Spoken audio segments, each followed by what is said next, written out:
Hello everyone. Welcome back to our subject EPDE3113, the Effective Early Childhood Educator. This week we are going to look at Unit 7, Planning Effective Curriculum.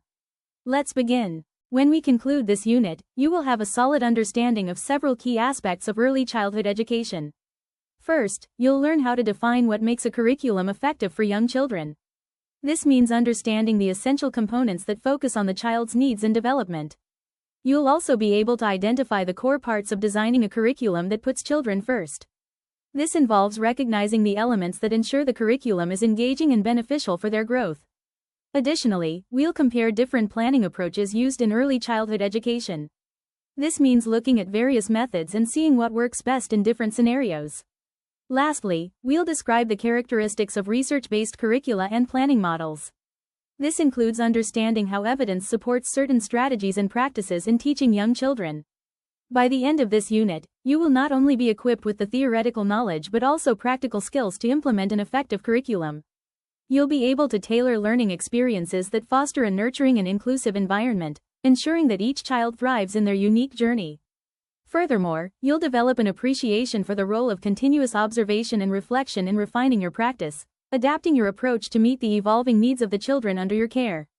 As you engage with these concepts, remember that effective early childhood education is a dynamic and collaborative process. It requires ongoing dialogue with families and communities to create a holistic educational experience that respects and celebrates diversity. Your role as an educator is crucial in shaping the foundation for lifelong learning and success in each child's life. Today, we're going to recap an essential concept: developmentally appropriate practice, or DAP. According to the National Association for the Education of Young Children, DAP is a teaching approach that is deeply rooted in research about children's development and learning. This approach uses insights into child development to design learning environments and experiences that help children learn and grow in the best way possible. The purpose of DAP is to ensure that learning experiences are both age-appropriate and tailored to individual differences. This means recognizing that each child is unique and respecting their cultural, language, and ability diversity. Additionally, DAP aims to promote equity by balancing activities that children initiate themselves with those guided by teachers. This approach helps us create an inclusive and effective learning environment that respects each child's background and needs. Isn't it fascinating how such a thoughtful approach can make a difference in early childhood education? In our journey to implement DAP in the classroom, it's crucial to continually assess and adapt our strategies to align with the evolving needs of the children. By observing and engaging with each child, educators can tailor their approaches to support optimal learning and development. We must also foster strong partnerships with families, as they are invaluable in providing insights into their child's interests and cultural context. Encouraging family involvement not only enriches the curriculum but also strengthens the child's sense of belonging and identity within the learning community. Moreover, the use of play as a learning tool cannot be overstated. Through play, children explore, experiment, and make sense of the world around them. It is through these joyful and spontaneous activities that children often learn best, developing critical skills such as problem-solving, creativity, and social interaction. As we continue to embrace the principles of DAP, we are reminded of the profound impact that thoughtful, empathetic, and flexible teaching can have on a child's growth and future success. Let's strive to create environments where every child feels valued, supported, and inspired to learn. The three core considerations of developmentally appropriate practice, or DAP, are fundamental to designing effective early childhood education. Let's explore these core considerations. First is commonality. This refers to understanding the predictable patterns in child development. For instance, children typically develop gross motor skills, like running or jumping, before fine motor skills, such as writing or buttoning a shirt. Recognizing these patterns helps us create experiences that align with their natural development stages. Next, we have individuality. Every child is unique, with their own strengths, needs, and interests. For example, two children of the same age might have different language skills because of their home environments. It's essential to tailor learning experiences to meet each child where they are. Finally, there's context. A child's learning is deeply influenced by their cultural, linguistic, and familial backgrounds. Incorporating local stories and traditions into the curriculum helps make learning more relevant and engaging for children. By considering commonality, individuality, and context, educators can create a nurturing and inclusive learning environment. These considerations not only guide the development of activities and lesson plans but also shape the overall classroom environment. By ensuring that lessons are both developmentally appropriate and culturally responsive, educators can foster a sense of belonging and curiosity among children. Moreover, it's important to recognize that these elements work together synergistically.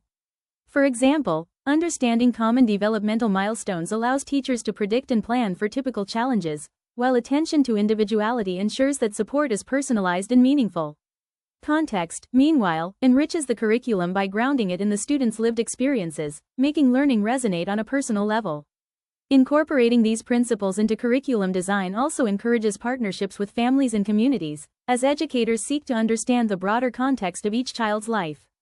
This collaboration can lead to more holistic support and a richer learning experience. In practice, this might involve inviting family members to share cultural traditions with the class, using bilingual resources to support language development, or adapting activities to cater to different learning styles and needs. By weaving these threads together, educators craft a vibrant tapestry of learning that respects and celebrates the diversity of every child. 7.2 Components of effective curriculum.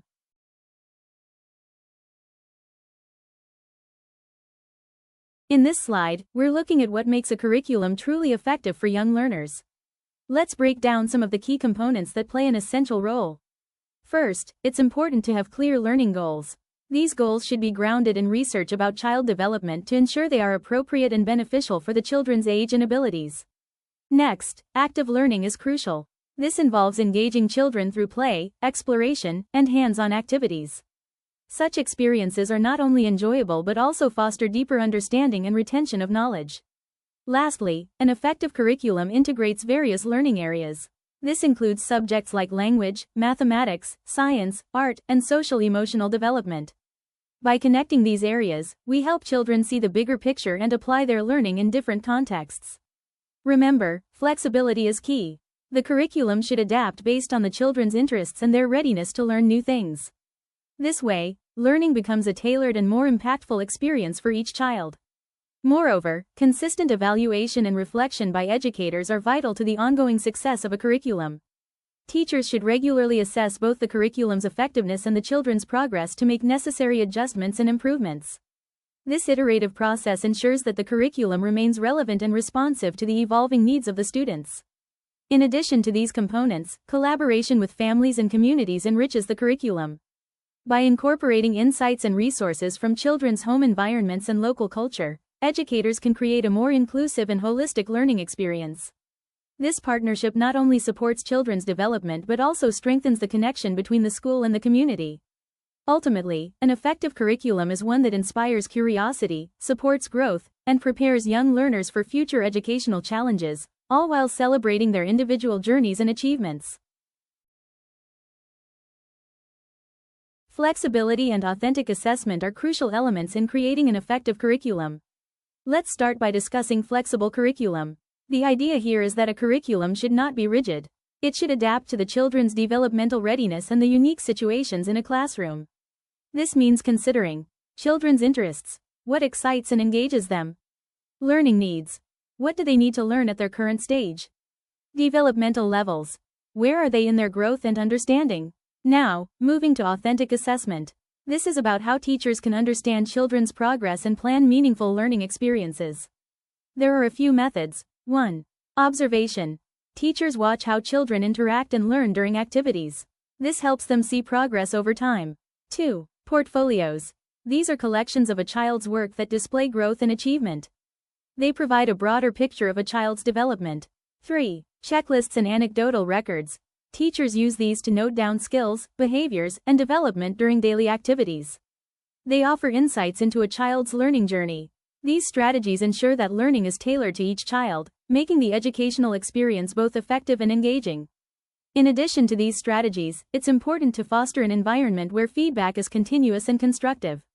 Engaging with parents and caregivers in the assessment process can provide a more comprehensive understanding of a child's progress and needs. Regular communication with families ensures that they are partners in their child's educational journey, enhancing the support network for the child. Furthermore, incorporating technology in assessment can streamline the process and provide innovative ways to document and analyze children's development. Digital portfolios, for instance, allow for easy sharing of a child's work with families and can include multimedia elements such as videos and audio recordings to capture a fuller picture of the child's experiences. By embracing flexibility and authentic assessment, educators can create a dynamic curriculum that not only meets educational standards but also nurtures each child's individual growth, curiosity, and love for learning. This holistic approach prepares children not just academically, but also socially and emotionally, setting them up for long-term success and a lifelong passion for exploration and discovery. 7.3 Approaches to Planning Curriculum. As we dive into comparing different planning approaches in early childhood education, let's focus on 4 main strategies: theme-based, project approach, emergent curriculum, and the DAP framework. Starting with the theme-based approach, this method organizes activities around a central theme like animals. Its main strength is providing a clear focus and integration across different subjects. However, it might not always align with the unique interests of each child. Next, the project approach involves an in-depth exploration of a topic chosen collaboratively by children and teachers. This encourages inquiry, teamwork, and problem-solving skills. However, it requires flexible scheduling and skilled teacher facilitation to be effective. Moving on to emergent curriculum, this approach is highly responsive as plans emerge from children's current interests and needs. This makes it very engaging, but it can be less predictable and demands skilled observation and documentation from educators. Finally, the DAP framework uses knowledge of child development to guide planning. It strikes a balance between child-initiated and teacher-guided learning, but requires a deep understanding of development and context to implement effectively. Each approach has its unique strengths and challenges, and understanding these can help us tailor education to better meet the needs of young learners. When choosing a planning approach, it's important to consider the context of your classroom, the diverse needs of children, and the goals of your educational program. Flexibility is key, as it allows educators to adapt their strategies to best support each child's growth and development.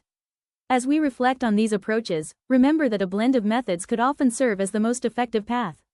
Combining elements from different strategies can provide a holistic learning experience that is both structured and adaptable.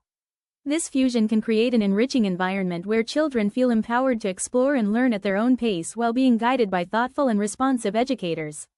In conclusion, by being open to various planning approaches and continuously assessing their impact, we can ensure that early childhood education remains dynamic, inclusive, and effective in nurturing the potential of every young learner. 7.4 Research-based early childhood curricula. In this slide, we're focusing on the characteristics of research-based curricula in early childhood education. Let's explore the key features that these models share. First, these curricula are firmly grounded in child development theory and are supported by evidence of their effectiveness. This means they are built on a solid foundation of what we know about how children grow and learn. They integrate multiple domains of learning, such as cognitive, physical, social-emotional, and language development. This holistic approach ensures that all aspects of a child's development are nurtured. Another important feature is that these curricula include active, hands-on, play-based learning experiences. Children learn best by doing, and these approaches encourage exploration and discovery through play.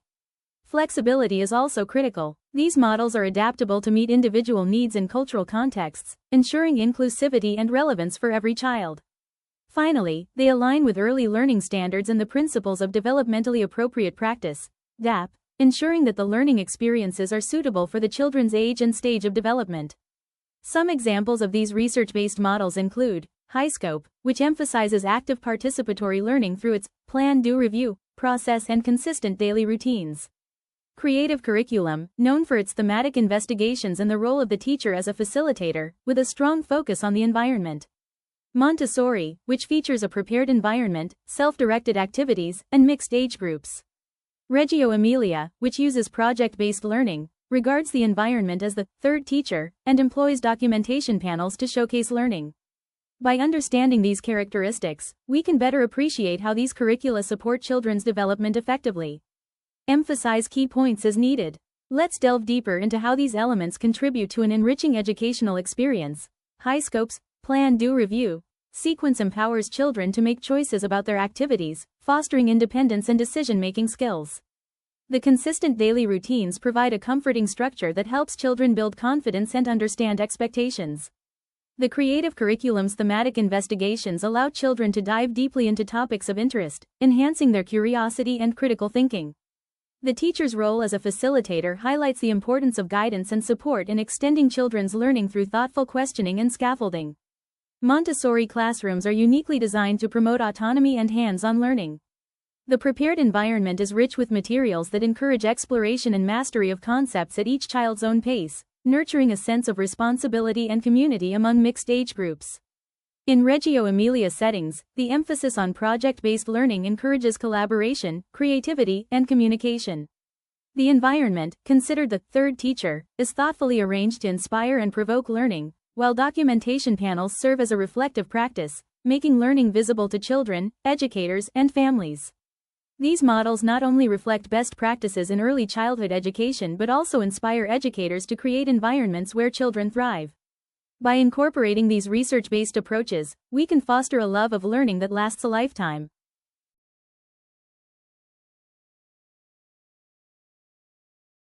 When planning a curriculum within a developmentally appropriate practice, or DAP, framework, it's crucial to set clear goals that align with research on how children develop. These goals should encourage children to learn actively, mainly through play and hands-on experiences. This approach not only makes learning fun but also integrates multiple areas like literacy, numeracy, science, the arts, and social-emotional skills. Flexibility is key here. The curriculum should adapt to children's interests and developmental readiness, ensuring it remains relevant and engaging. It should draw on evidence-based models such as HighScope, which emphasizes active participation, and the creative curriculum, known for its thematic investigations. For example, consider a garden project. It can teach science concepts like plant life cycles, support language development through discussions, and build cooperation skills as children work together. This multifaceted approach ensures that learning is meaningful and connected to real-world experiences. Moreover, this integrative method fosters a sense of curiosity and wonder, encouraging children to explore and inquire about the world around them. By incorporating diverse activities and allowing room for personal exploration, educators can nurture a love for learning that lasts a lifetime.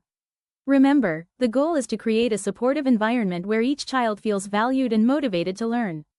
By tailoring activities to individual needs and interests, we not only respect each child's unique learning journey but also promote a community of learners who support one another's growth. In conclusion, using research-based curricula within a DAP framework is not just about delivering information, it's about cultivating an enriched learning environment that respects and celebrates the individuality of every child. Let's commit to creating spaces where our young learners can thrive, discover, and imagine endlessly.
When planning a curriculum within a developmentally appropriate practice, or DAP, framework, it's crucial to set clear goals that align with research on how children develop. These goals should encourage children to learn actively, mainly through play and hands-on experiences. This approach not only makes learning fun but also integrates multiple areas like literacy, numeracy, science, the arts, and social-emotional skills. Flexibility is key here. The curriculum should adapt to children's interests and developmental readiness, ensuring it remains relevant and engaging.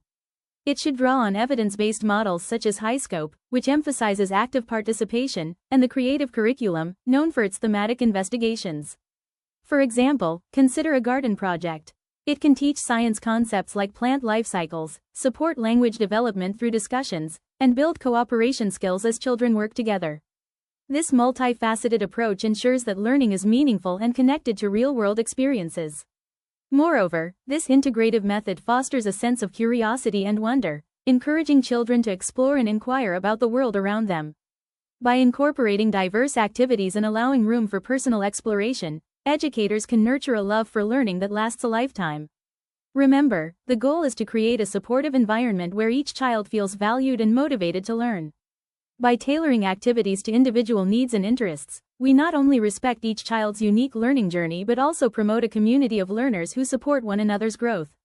In conclusion, using research-based curricula within a EPDE framework is not just about delivering information, it's about cultivating an enriched learning environment that respects and celebrates the individuality of every child.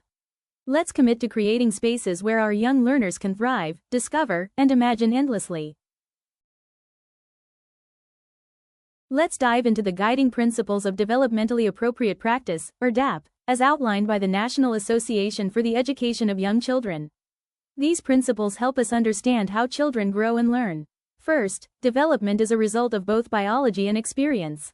This means that a child's growth is influenced by their genes and what they experience in their environment. Next, while learning follows predictable patterns, each child learns at their own pace. This is why it's important to recognize that early experiences can have a lasting impact on their development. Secure relationships are essential for learning. Children thrive when they feel safe and supported. Remember, play is not just fun, it's a critical part of how children learn. Pause and smile to emphasize the importance of play. Children's development and learning are affected by their social and cultural surroundings. This means acknowledging where they come from and the world around them. Lastly, effective learning happens when children are gently pushed just beyond what they already know. Also, the different aspects of a child's development, like emotional and cognitive growth, are all connected. Assessments guide us in making informed decisions about how best to support each child's learning journey. Now, let's explore how these principles translate into real-world classroom practices. Imagine a classroom where activities are designed to cater to the diverse needs and interests of each child. Teachers observe and interact with children, using those moments to tailor learning experiences that challenge yet support them. This classroom is a space where cultural backgrounds are celebrated, and each child's unique path to learning is respected. In this environment, play becomes a powerful tool. Whether it's through building blocks, storytelling, or exploring nature, play fosters a deeper understanding and joy in learning. Teachers act as facilitators, guiding children as they explore new concepts and encouraging them to ask questions and think critically. Moreover, the curriculum is integrated, blending subjects like literacy and science with art and social skills. This holistic approach ensures that children aren't just memorizing facts, but developing a broad and interconnected understanding of the world. As we move forward, keep in mind that the goal is not just academic success but nurturing well-rounded, confident learners who are prepared for the next stages of their educational journey. Let's continue to build on these principles to create enriching, inclusive, and dynamic learning environments. Today, we're focusing on the role of assessment within the developmentally appropriate practice, or DAP, framework. Assessment in this context is not just about testing children in a traditional sense. Instead, it's about observing and understanding their growth during everyday activities. One of the key aspects is that assessment is ongoing. This means we continuously gather insights over time, using tools like portfolios, anecdotal records, and checklists. These tools help us get a comprehensive picture of each child's development. Importantly, assessment is culturally sensitive. We need to respect and understand each child's background, language, and experiences. This ensures that we are meeting their individual learning needs effectively. By using these methods, we can plan a curriculum that truly supports each child's unique journey in learning. We must remember that assessment within the DAP framework is a partnership with families and children.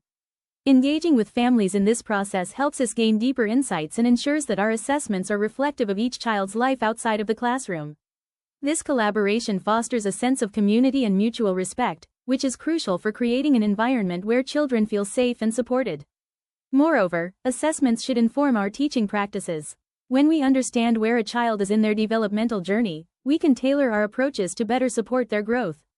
This might mean adjusting activities to provide more challenge or modifying them to reinforce skills, always keeping in mind the delicate balance between support and independence. Finally, we should celebrate diversity in learning. Every child brings a unique set of strengths and perspectives to the table, and our assessments help highlight these qualities. By embracing this diversity, we build a rich, inclusive learning environment that benefits everyone. In summary, thoughtful and sensitive assessment within the DAP framework is essential for nurturing each child's potential, respecting their individuality, and guiding them towards a successful educational experience.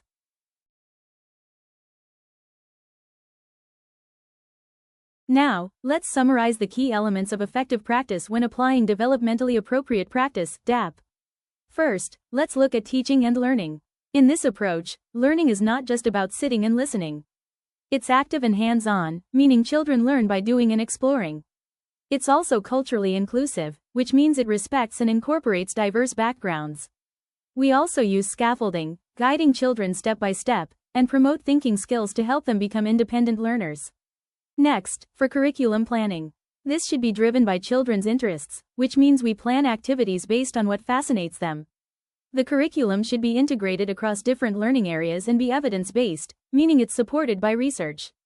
It should also be adaptable to meet the needs of every child. Finally, assessment is a crucial part of effective practice. It should be authentic, happening through real-life activities rather than just tests. It's ongoing, meaning we collect information over time, and culturally sensitive, which means it respects each child's background. Importantly, assessments inform instruction and help us track the holistic development of children. This comprehensive approach ensures that children are at the center of their learning experience, enabling them to thrive in an environment that values their individual strengths and needs. By embracing these principles, educators can create a nurturing and stimulating environment that supports every aspect of a child's growth, emotionally, socially, physically, and cognitively. In doing so, we prepare children not only for academic success but for lifelong learning and adaptability in an ever-changing world. Thank you for listening. Feel free to ask in the comments box below or during our tutorial session in class. Until we meet again on our next topic, take care and bye.